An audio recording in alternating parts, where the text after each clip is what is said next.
नमस्कार दोस्तों, मोदी 3.0 का पहला बजट आ गया है। इस वीडियो में हम बात करेंगे specially agriculture sector and business person को क्या क्या फ़ायदा होने वाला है, एक्सपोर्ट एंड इंपोर्ट बिजनेस को क्या क्या फ़ायदा होने वाला है। इससे पहले इस बजट का जो साइज़ है वो है 48 लाख करोड़ का, और इस बजट से 1 करोड़ फार्मर को सीधा बेनिफिट मिलने वाला है। तो चलिए हम बात करें किस किस सेक्टर को क्या क्या प्रायोरिटी दिया है गवर्नमेंट ने। इस बजट की जो फर्स्ट प्रायोरिटी है वो है एग्रीकल्चर सेक्टर, दूसरा है एम्प्लॉयमेंट एंड स्किलिंग, तीसरा है human resource development and social justice, चौथा है मैन्युफैक्चरिंग एंड सर्विसेज, पांचवा है अर्बन डेवलपमेंट, छठा है एनर्जी सिक्योरिटी, सातवां है इंफ्रास्ट्रक्चर डेवलपमेंट, आठवां है innovation research and development and नौवां है जो है नेक्स्ट जनरेशन रिफॉर्म। तो हम स्टार्ट करते हैं एग्रीकल्चर बिजनेस को क्या फ़ायदा होने वाला है।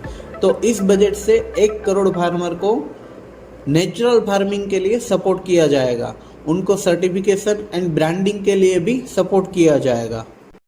इस बजट में एग्रीकल्चर सेक्टर को 1.52 लाख करोड़ का फंड एलोकेट किया गया है। गवर्नमेंट नेचुरल फार्मिंग को सपोर्ट करने वाली है। इससे क्या होगा कि नेचुरल फार्मिंग से जो प्रोडक्ट रहेगा वो एक्सपोर्ट क्वालिटी प्रोडक्ट बनेगा, तो इससे एक्सपोर्ट का भी ग्रोथ हो सकता है।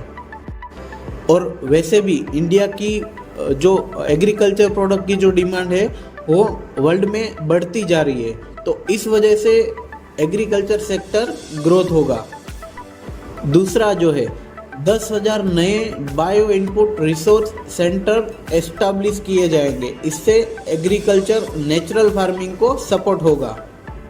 तीसरा जो है सेल्फ सफिशिएंसी लाएंगे पल्सिस एंड ऑयल सीड के लिए, जो भी है मस्टर्ड है, ग्राउंडनट है, सीसम है, सोयाबीन है एंड सनफ्लावर है। ये सारी जो प्रोडक्ट है वो इंडिया खुद इंपोर्ट करता है। मस्टर्ड ऑयल हो गया, सनफ्लावर ऑयल हो गया, सोयाबीन ऑयल हो गया, ग्राउंडनट ऑयल हो गया, सीसम सीड ऑयल हो गया, तो ये सारी जो प्रोडक्ट है वो इंडिया खुद इंपोर्ट करता है। इससे क्या होगा, अपना जो फॉरेक्स रिजर्व है वो कम होएगा।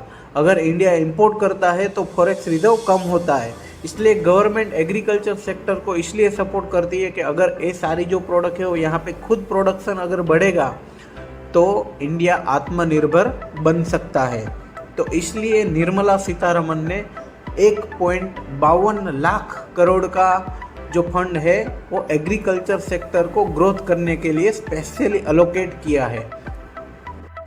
अभी जो हम बात करेंगे वो है MSME sector and manufacturing and service sector है।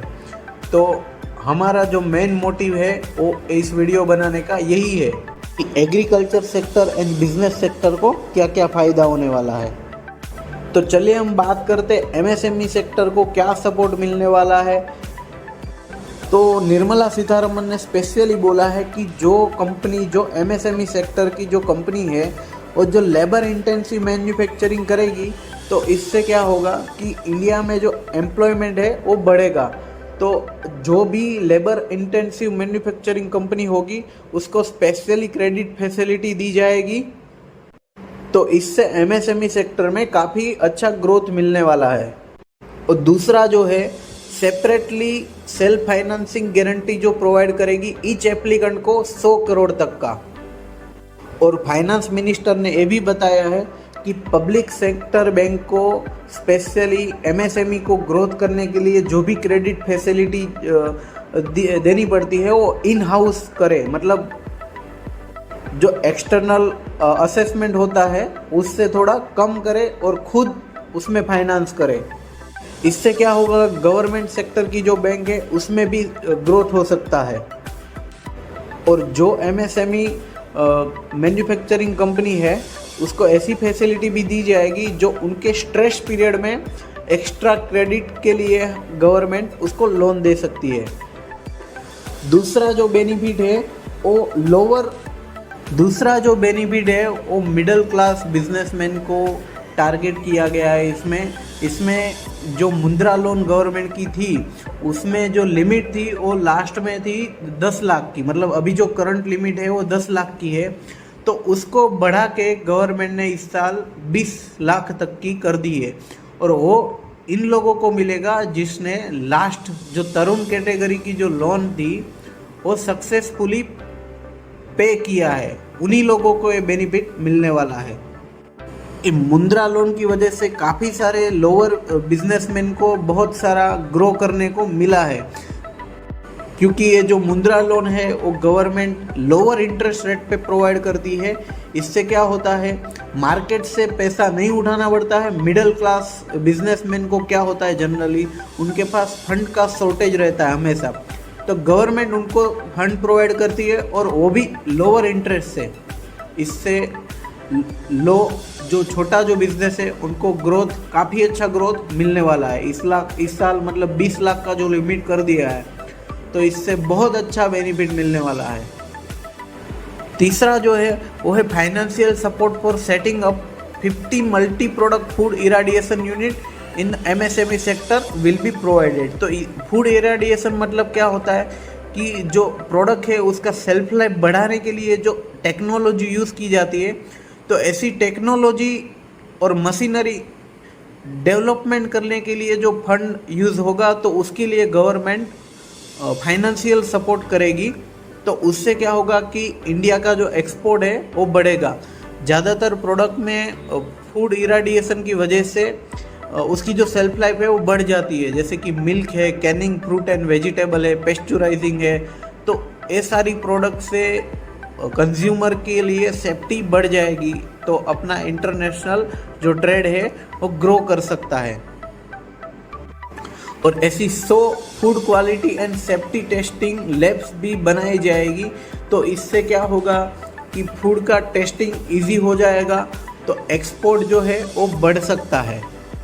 तो गवर्नमेंट जो है वो सपोर्ट करने वाली है इंटरनेशनल मार्केट में अपनी प्रोडक्ट सेल करने के लिए। ई-कॉमर्स हब भी सेटअप करने वाली है, तो इससे जो है इकोनॉमी का ग्रोथ होगा और एक्सपोर्ट भी बढ़ सकता है। चौथा जो है वो इंटर्नशिप इन टॉप कंपनीज। तो गवर्नमेंट फाइनेंस मिनिस्टर ने ऐसा इस बार लॉन्च किया है कि 500 जो टॉप कंपनी है, तो 1 करोड़ युवाओं को उसमें एम्प्लॉयमेंट के लिए उनको इंटर्नशिप दी जाएगी।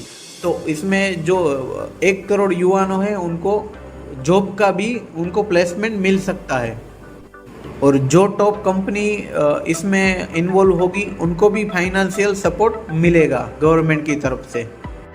तो आगे हम बात करते हैं कस्टम ड्यूटीज़ के बारे में। गवर्नमेंट ने काफ़ी सारी प्रोडक्ट में कस्टम ड्यूटीज़ हटा दिया है या तो रिड्यूस कर दिया है। तो इससे क्या होगा कि इंपोर्ट एक्सपोर्ट बिजनेस जो करता है उनको सीधा इम्पैक्ट होने वाला है। बहुत सारी ऐसी प्रोडक्ट है जिसमें गवर्नमेंट ने कस्टम ड्यूटी हटा दिया है। तो सबसे पहले हम बात करते हैं तो जो कैंसर की ट्रीटमेंट के लिए जो मेडिसिन यूज़ होती है, तो उसमें गवर्नमेंट ने कस्टम ड्यूटी जो है वो हटा दिया है। तो इससे क्या होगा, कैंसर की जो ट्रीटमेंट है वो उसका जो खर्चा लगता है वो कम हो जाएगा। तो जिनको कैंसर होता है वो इजीली ट्रीटमेंट करवा सकता है।